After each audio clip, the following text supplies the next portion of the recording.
हरे कृष्ण।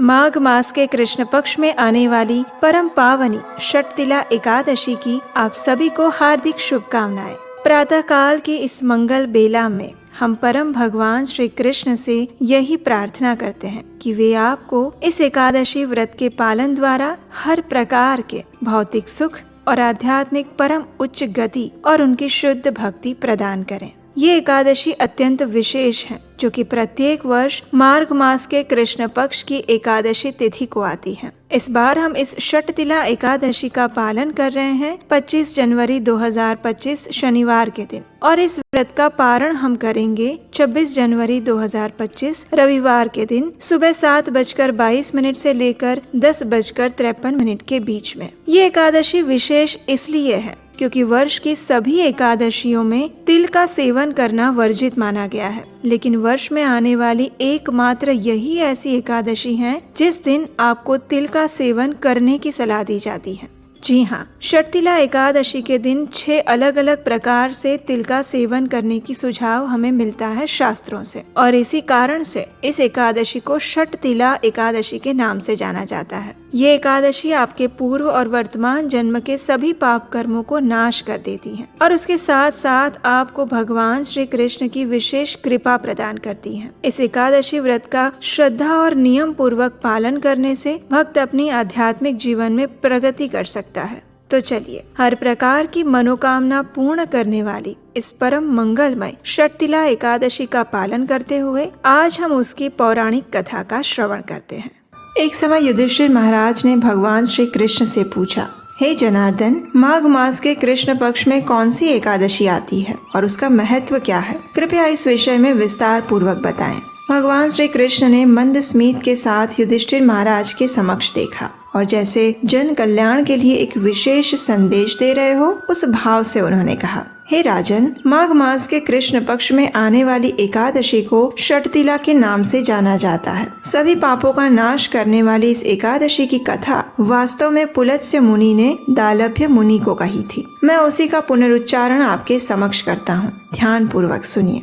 दालभ्य ऋषि ने अति विद्वान पुलत्स्य मुनि से कहा, हे मुनिवर, मृत्यु लोक का प्रत्येक प्राणी पापमय प्रवृत्ति में संलग्न है। उसे नरक की यातना से बचाने के क्या उपाय हैं? कृपया इसका वर्णन करें। पुलत्स्य मुनि ने उत्तर दिया, हे महाभाग, माघ मास के कृष्ण पक्ष में आने वाली एकादशी को षटतिला एकादशी के नाम से जाना जाता है। इस समय मनुष्य को स्नान करके इंद्रियों को संयम में रखकर एकादशी व्रत का पालन करना चाहिए और भगवान श्री कृष्ण द्वारा नारद मुनि को कही गई इस षटतिला एकादशी की कथा का श्रवण करना चाहिए। ऋषि पुलत्स्य आगे कहते हैं कि षटतिला एकादशी के दिन माघ मास के पवित्र समय में मनुष्य को स्नान करके इंद्रियों को संयम में रखकर काम, क्रोध, अहंकार, लोभ और निंदा का त्याग करना चाहिए। परम पुरुषोत्तम भगवान का स्मरण करते हुए भूमि को स्पर्श करने से पूर्व गिरा हुआ गोबर एकत्रित करके उसमें तिल और कपास मिलाकर 108 पिंड बनाने चाहिए। माघ मास में अर्द्रा मूल नक्षत्र आते ही कृष्ण पक्ष की इस एकादशी का व्रत धारण करें। अपराध क्षमा के लिए श्री कृष्ण नाम का जप करें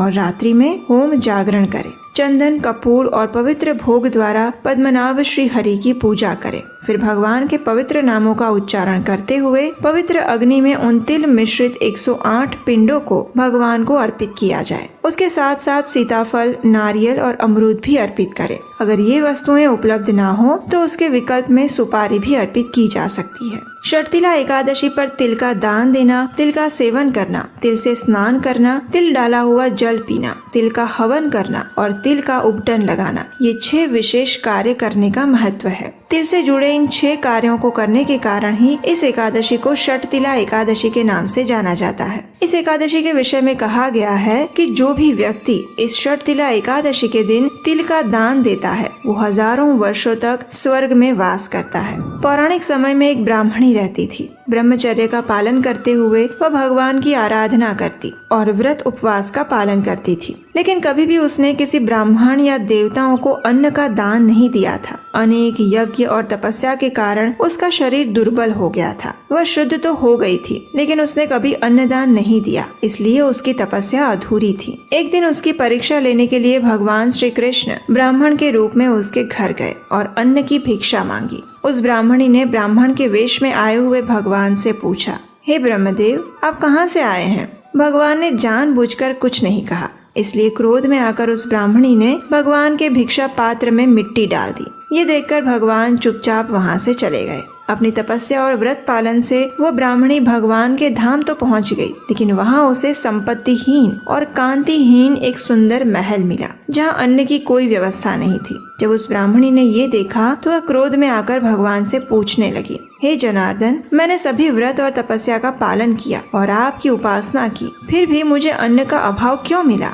ये सुनकर भगवान ने उत्तर देते हुए कहा, हे साध्वी, तुम अपने घर लौट जाओ। तुम्हें देखने देवताओं की पत्नियां आएंगी। उन्हें शर्तिला एकादशी की महिमा पूछकर ही तुम दरवाजा खोलना, अन्यथा नहीं। ये सुनकर ब्राह्मणी वापस चली गई। कुछ समय बाद ब्राह्मणी के घर पर देव पत्नियां आई और ब्राह्मणी को दरवाजा खोलने के लिए कहा। उस समय ब्राह्मणी ने उनसे शर्तिला एकादशी की महिमा सुनाने को कहा। जब देव पत्नियों ने ये महिमा सुनाई तो उसके पश्चात ब्राह्मणी ने दरवाजा खोला और इस एकादशी का पालन किया, जिसके प्रभाव से उस ब्राह्मणी को अपने घर में धन धान्य और सौंदर्य प्राप्त हुआ। इस प्रकार पुलत्स्य मुनि ने कथा के अंत में कहा, जो भी व्यक्ति इस अद्भुत शर्तिला एकादशी का श्रद्धा पूर्वक पालन करता है, उसे वो सभी प्रकार की दरिद्रता, आध्यात्मिक, मानसिक, शारीरिक दुर्भाग्य से मुक्ति मिलती है। वास्तव में इस एकादशी का पालन करते हुए दान, यज्ञ और तिल के सेवन से व्यक्ति पूर्व जन्म के समस्त पापों से मुक्त हो जाता है और जीवन के अंत में आध्यात्मिक लोक को प्राप्त करता है।